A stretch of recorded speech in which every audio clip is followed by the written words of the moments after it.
Right now for you is the moment where your vision actually becomes strong enough for you to take the first step. You're very much in a full energy, and that's because the transit taking place today is the Sun conjunct Neptune in Aries. And this is the one that begins to begin the journey. It's like you're beginning the journey, even though you're guided by something that's unseen during this time. So you could sound crazy and you could look crazy. Maybe it's because the things in which, okay, but it's crazy in a good way. Okay, let me explain this. You could look and sound weird right now, but weird is someone that's controlling their fate and destiny. And I'll show you the visual that I was just getting. This was someone that says that they're going to do something, and then people actually witness it play out in the physical. And it's like, wait, how did you do that? Like, wait, let's backtrack a second. I know that you said that you were going to do that, but the fact that it actually happened this quickly, that's Neptune in Aries. And the Sun conjunct is like your soul leading you to take very physical action that has a very rapid return, which is interesting. And the other message that was coming forward is like you answering a call, and it's not a conference call, so not everyone's supposed to hear. And you're dancing to music as well that not everyone can listen to right now. So you could look and sound a little bit delulu. That's the message. Now, with the Full card in this deck, it actually shows this pelican with this lifeline, and lifelines is actually buoyancy, right? So it's something that allows you to become less dense in the medium you're immersed in. So you understand your interconnectedness to all things. You're in this world, but you're experiencing a completely different version of it. And because you're tuning into those dimensional fields, well, there are also gifts that wait you within those fields. And yeah, your faith is literally becoming your compass, but together you're being asked to really trust the call and begin to step forward. Even if you don't necessarily know where it's going to lead you, you know why you're on the path. And this could be a deeper connection that you're fostering with yourself. It could be a deeper connection that you're wanting to foster with like your mission, your relationship with the earth. But there's something that you're grounding when it comes to a dream into reality. So let me go ahead and read this Fool card, because this Fool card is also a death card, and it's the first one in the deck, which is the 0. This is the breath before creation. It's the stillness before the momentum, and it's the moment where you get to witness the journey unfold before you. Okay, so in the beginning there is death, and you can see that here there's like this hand of this skeleton that's essentially beckoning for you to come and to safely learn more when it comes to what your life on earth could look like. So this is a moment where it feels like you're entering into a new world, quite literally.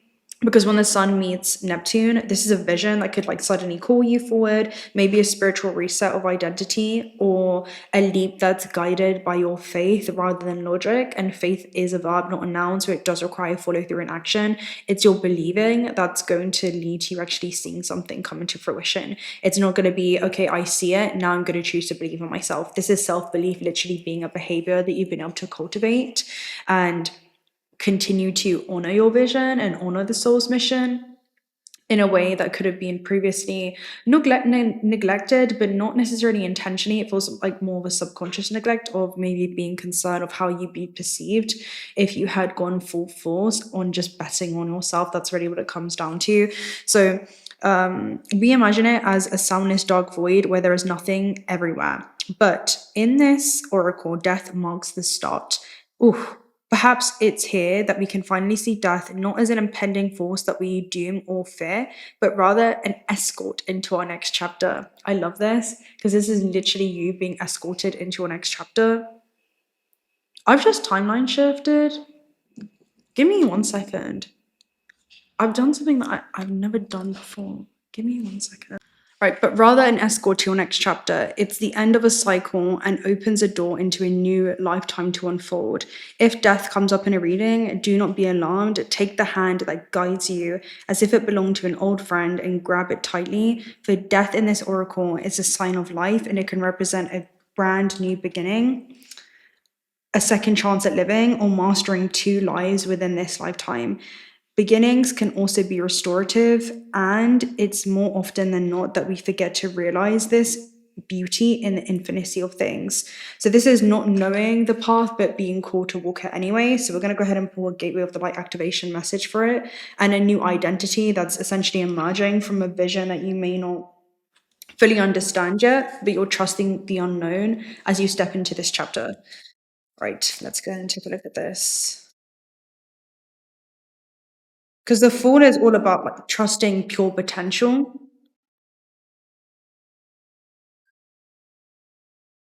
Okay. We have two cards, of course we do, Akashic Stargate, because the Akashic Stargate energy is literally about you being beckoned to come and safely learn more when it comes to what your life on Earth could look like. That's literally a good, it's a wormhole energy. So wormhole in the Cosmos Oracle deck is a shortcut from a situation. It's where you're surfing through the illusion of time. And then you also have Thoth light codes. So light initiation, great teacher, awakening, and divine magic. So I'm going to go ahead and read these two for the Sun conjunct Neptune in Aries. Let's open up. What's interesting as well is I'm pretty sure this is almost like the first and last card in the deck. Let me find it. So Akashic Stargates is a wormhole. It's a feature that gives us the idea of the stargate into our own heart that connects us with the central lattice of consciousness. The Akashic Stargate transports us to a space where we're given the opportunity to make a decision to accelerate the realization of our life purpose. Whenever the Akashic Stargate is presented to you, it's because you're at a critical point in your journey and you have the opportunity to move in a particular direction and have to make a decision that can feel overwhelming, and you may be waiting for someone or something to make that decision for you, but you aren't here to walk a path that was set for you. You're here to walk a path that you have chosen. The next phase of your journey cannot unfold until you decide which way to go. Know that whatever direction you take and whatever decision you make, you'll always be on the right path. No matter how you get there, you'll always end up in a similar space. Also know that purpose isn't about doing your duty. It's about living life and experiencing joy. And then with Thoth light codes, that's the last page on the book. So again, it's like a chapter that you're ending. And then it's going to lead to you skipping, because Akashic Stargates is like the second or third card in on this deck. So I'm seeing it as a chapter ends and then you almost get what it feels like to be a head start in the next chapter that you're being escorted into. Because if you think about being escorted somewhere, and I'm kind of seeing it through airports where you have fast track, or on a roller coaster where you have like fast track and you get to skip the queue, and there's something like that where it's like you're being escorted into that next chapter. And it happens so fluidly, and I'm feeling like it's mainly because of the knowledge that you've cultivated and how you've learned to trust your intuition. So that almost will feel like a head start. That is the Akashic Stargate energy, because that's what creates a safe passage. That's the time dilation that you've been able to create around yourself. It's the relationship with yourself, the mastery of the mind, the mastery of the emotional state that's leading to mastery over matter and your relationship with the material plane. And seeing it as a realm of invitations, initiations, and almost like a saga-like essence over something that feels like a challenge or an obstacle or a path of resistance. Okay, so you're trusting your own flow state. Right, let me go ahead and read Thoth light codes. So Thoth light codes is also the second to last page in this book. So you have second fast and second last.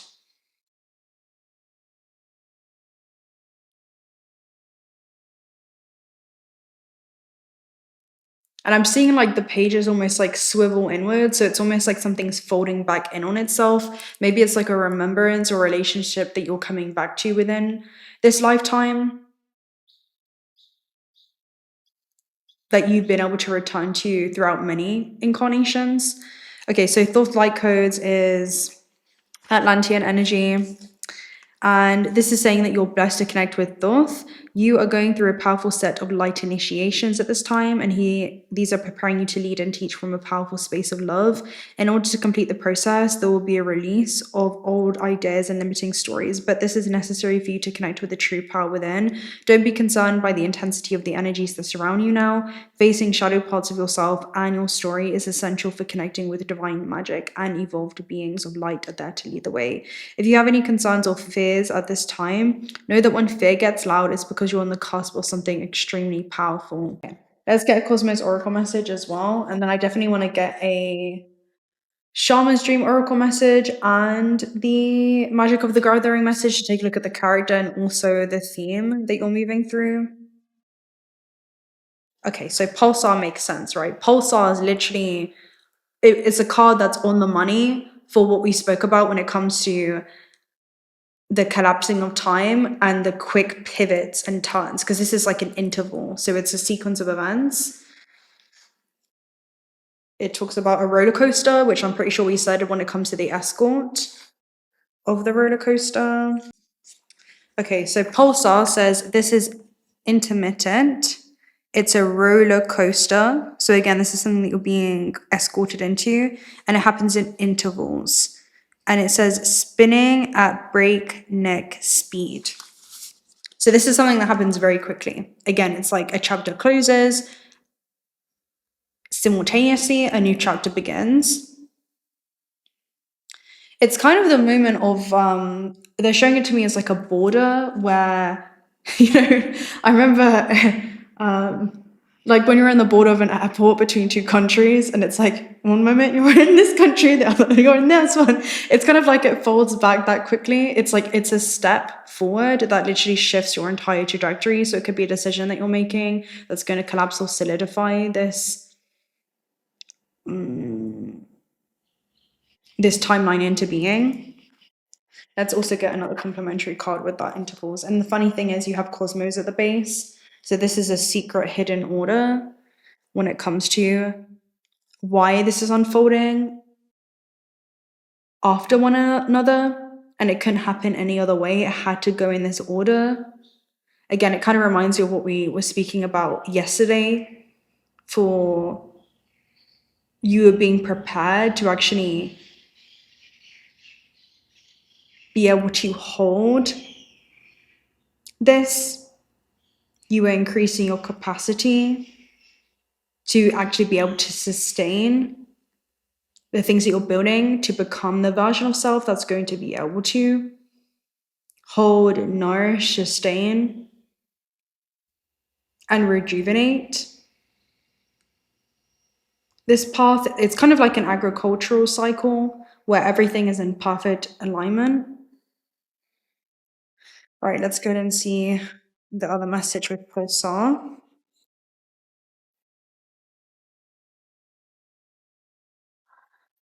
Okay. You have entropy. Entropy is like loss of order in a system, right? So it's something that has to end. And entropy was with the Assyrians. So you've been able to remain locally ordered while disorder was displaced elsewhere.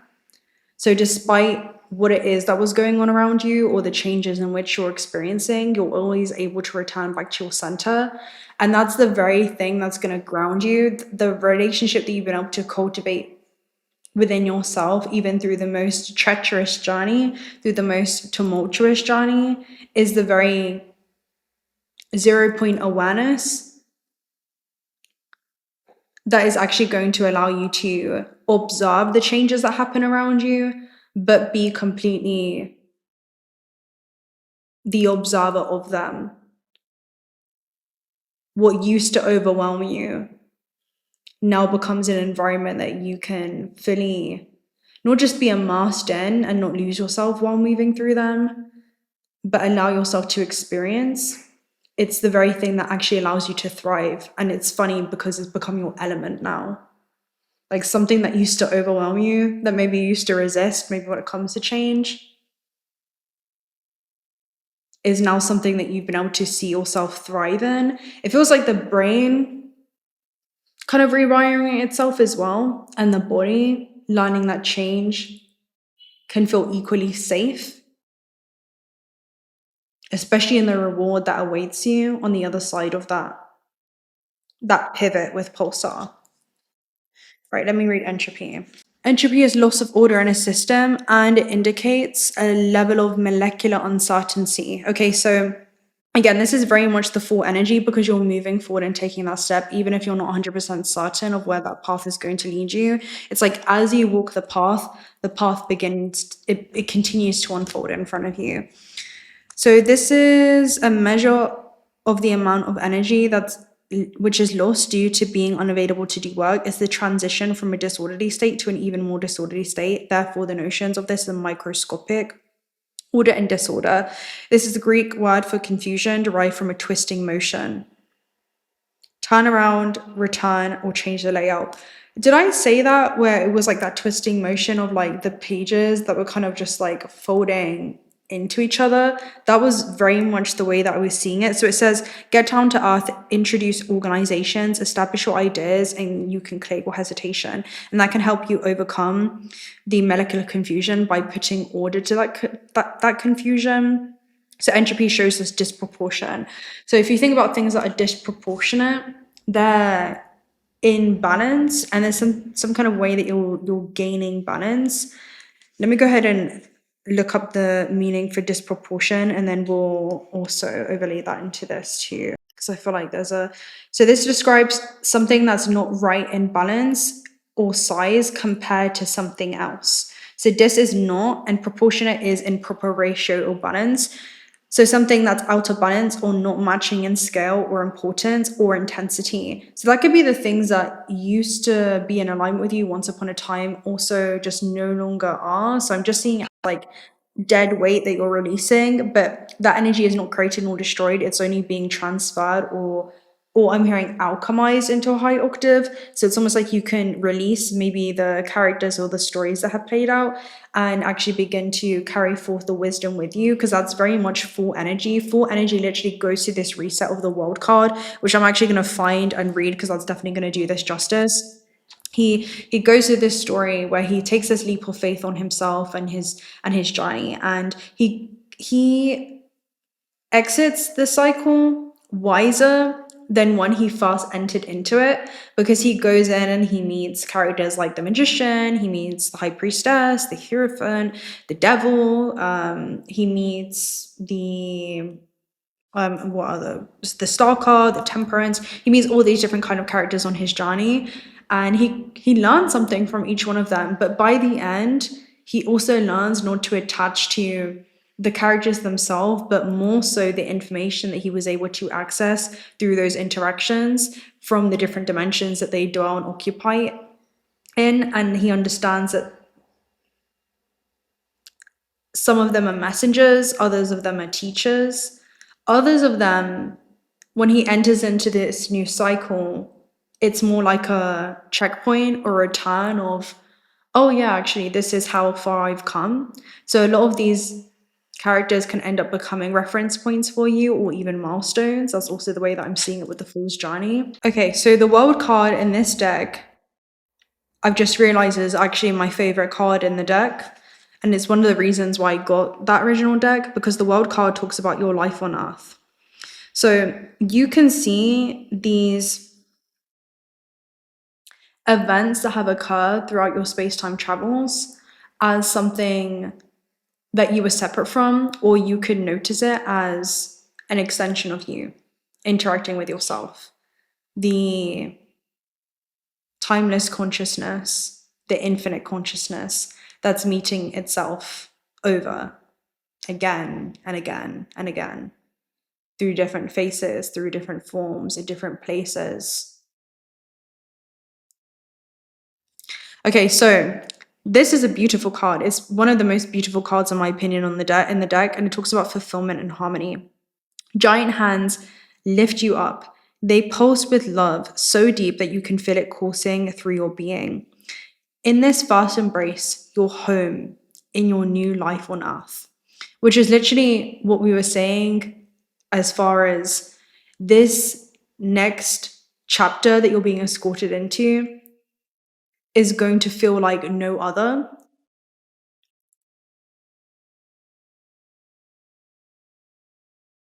because of everything that you've learned.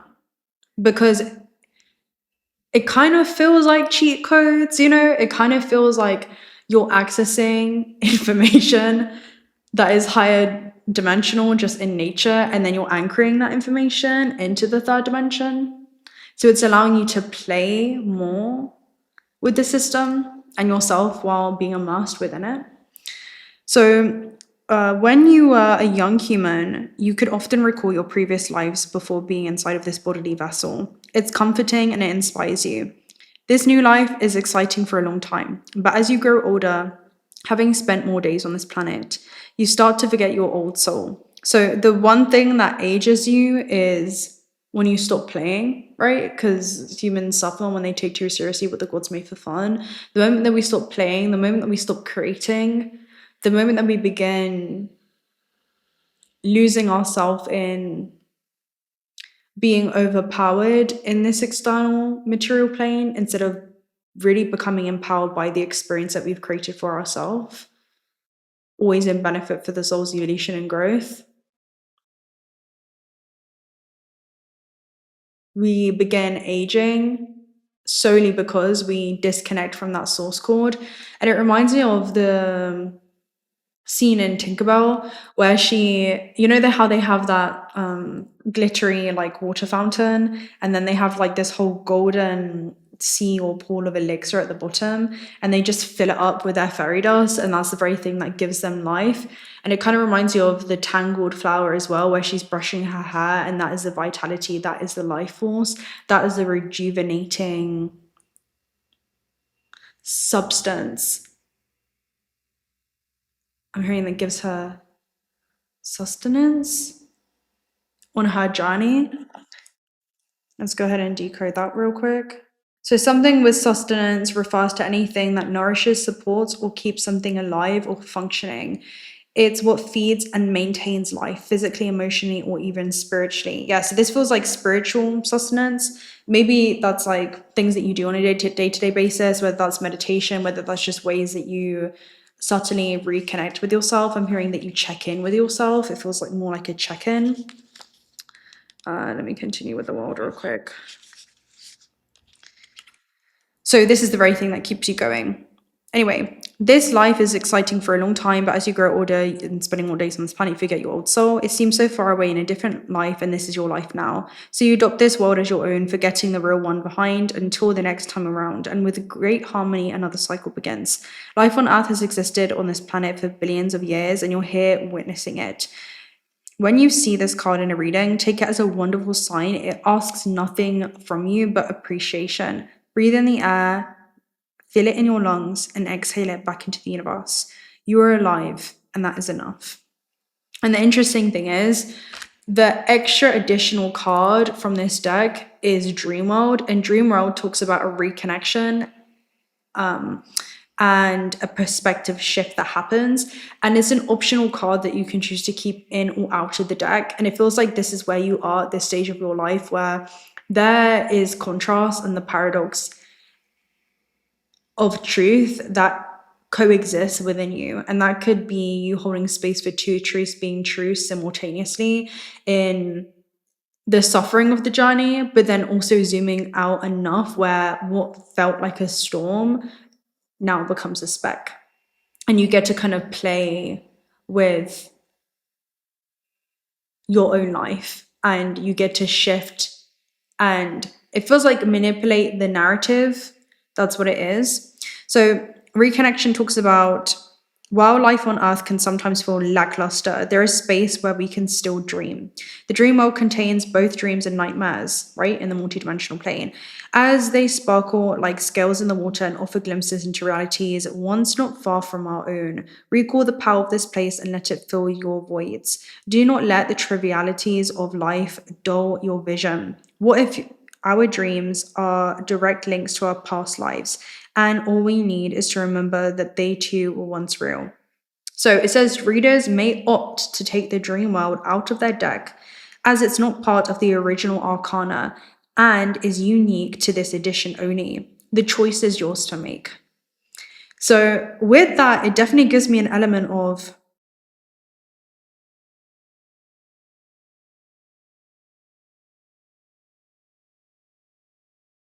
you get to choose how you're thinking about a circumstance that will dictate the way that you feel about it, and that will ultimately shift the way that you experience it. But you can re-experience your past from the lens of suffering, or from the lens of the Fall, which is the eyes of the soul, which is lifting the human condition.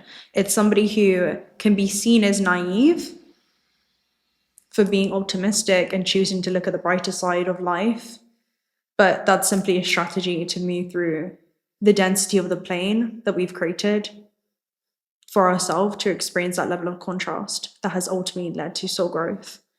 So matrix lens is separation. That's how you'll view it through the lens of suffering. Or, okay, well, I was actually playing with myself all along within the system. So, oh, I just got a notification, right? And it says, go beneath the surface with unique experiences, right? It's an Airbnb, but it's like, go beneath the surface with unique experiences. Yeah.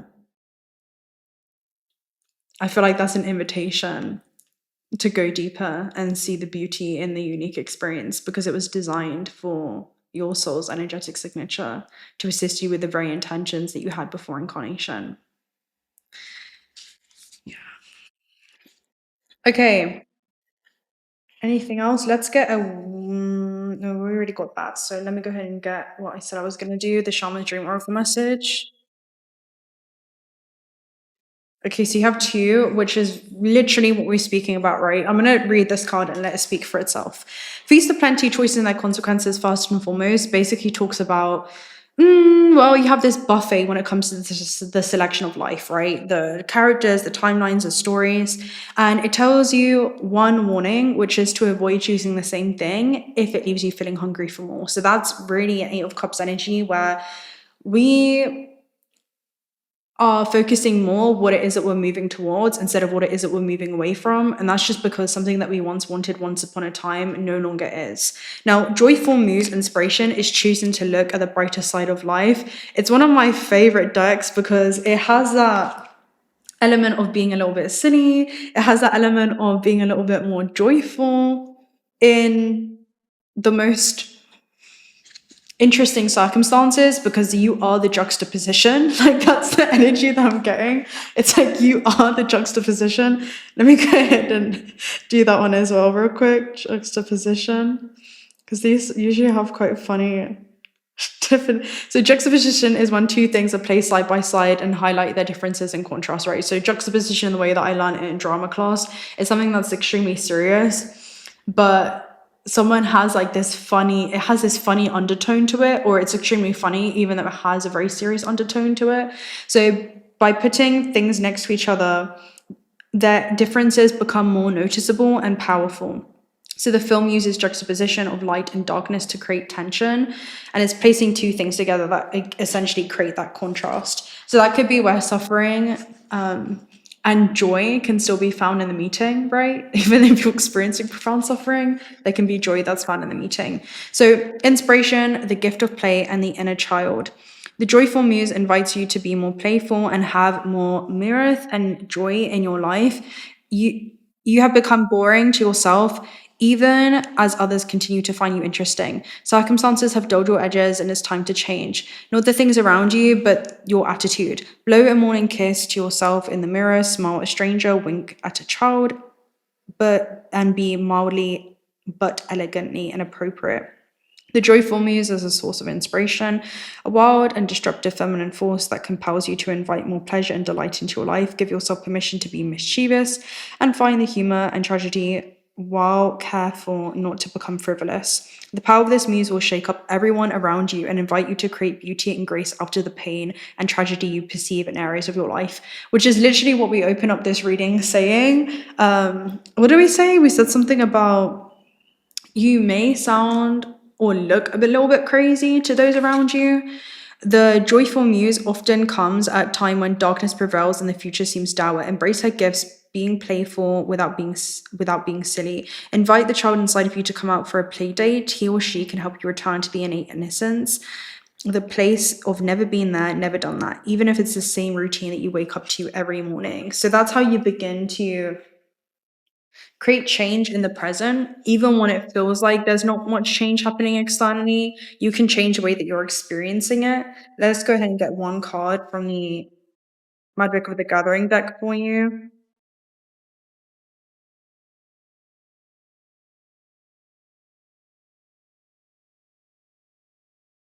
Oof. We have quite a few that are coming through each time. Let's see if we can get one. But they keep coming out in threes. Okay, so we're going to take this because there's still two. So clearly, this is you being multidimensional, and these two are very powerful cards, right? I don't think I never had them come out together for sure. I don't think I've even seen Cosmic Wisdom before. So Cosmic Wisdom, that's going to be new. We'll go ahead and read this. This says Mediumai, the Ageless, and then you also have the Mentor, which is a really, really beautiful card as well. So Cosmic Wisdom and the Mentor. Again, it feels like there's wisdom in which you're sharing that you may be imparting. Cosmic Wisdom says each of us is connected to the cosmos and the fundamental mechanics of the universe. So trust your inner wisdom. The complex forces that brought the universe into its current order are, in essence, who you are. Deep down, you will know what is right for you. If you can't hear your own wisdom over the inner noise, then it's time to take a walk in the woods. Go to the ocean or talk to a friend. Find a way to get back to your center and connect to the wisdom of the cosmos. This is the ageless, wise Sphinx who helped the citizens of Theros in times of great need. Now, in times of great need, you've learned how to become your own mentor. That's also what I see with this combination right here. And because you've learned how to guide yourself through these hardships, you're also taking your front stand, because this is like the first page in the book as well. I'm hearing you're standing at the front lines and showing the way, but through example. We all have someone we admire, a mentor who embodies principles that we model our lives after, or an aspirational version of ourselves that we know dwells within. Their example guides us towards mastering our own minds and emotions so that we can create a better future. Although we are the ones responsible for our own lives, there are times when we need the input and support of others. So don't become isolated in your own thinking and don't be afraid to ask for help. That's the shadow side of it, which is not really a shadow, it's understanding when to see that internal cosmic wisdom reflected back to you, for sure. That's the way that I'm seeing it as well. So trust yourself when it comes to that. It's all part of your nature, right? We have nature here at the base with Nelia, something like that. Anyway, yeah, that's gonna be it. That will be it for today. So I hope that you enjoyed this message. I definitely enjoyed relaying it. It's a very interesting one with the Fool.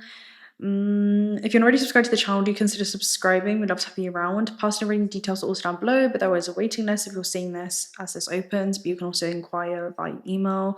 And also check out Otter Spray if you're looking for some high quality AAE grade jewelry. One of the proceeds are donated towards otter sanctuaries.